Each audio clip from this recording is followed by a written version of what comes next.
咱繼續來關心這漢光演習來到第二天咯，國軍也演練燒戰的時陣，解放軍可能已經佔領到淡江大橋，咱就分做兩陣對淡水還有八里來進攻。啊，在今暗時呢，也頭一屆實行封鎖演練。公司的新聞團隊早起也翕到53工兵群已經佇咧淡水河頂頭踩設備咯。另外，這憲兵指揮部昨暗演練萬軍計劃，防止強軍的斬首行動。總統賴清德親身上軍八架車，由部隊護送。伊去到衡山指揮所，啊！那賴總統今日去視察海巡的八里南征飛彈，做伙演練反制強軍。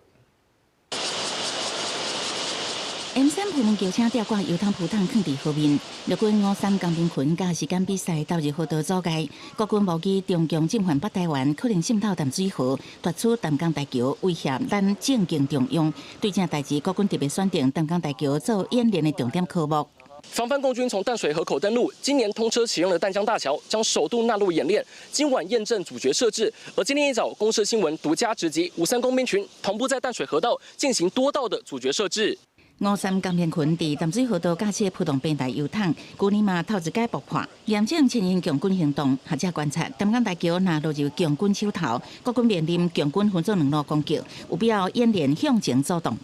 其實過去的話，可能他的一個部隊只會從一個地方，會從兩邊進行登陸，對台灣的台北市進行攻擊。可是如果有淡江大橋的話，是不是他就在一個地方登陸，然後他的部隊就可以去利用淡江大橋從八里這一邊對台北市有另外一條路徑的攻擊？守島防衛是演習上屆重要的演練，國軍多方面做伙守護大台北地區。空軍的天宮3型防空飛彈車頭一屆出現台北街頭，會當拿查戰機底停戰術彈道飛彈。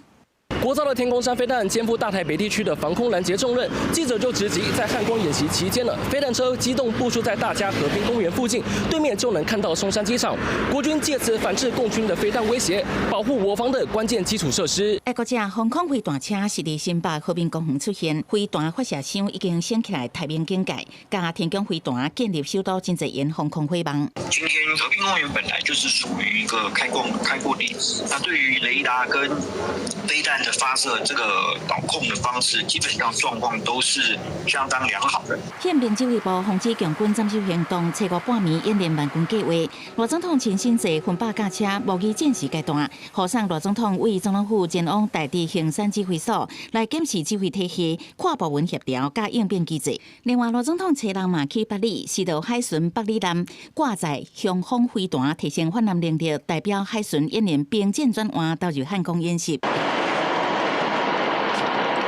另外，國軍無記中國採取特攻方式入侵基隆港，想要奪佔港口控制權。官兵佇分8架車的暗號進入港區搜查，火力應處，驗證部隊臨時應變能力。離島也是今年演習的重要一項。國防部佇7月聯合防禦操演了後，閣派部隊去列島蘭嶼。另外，小琉球有南高屏地區甲重要航道的關鍵位置。第4作戰區頭一屆甲兵力送去小琉球，國軍透過實地實兵操演，強化各離島實戰化訓練。記者採訪報道。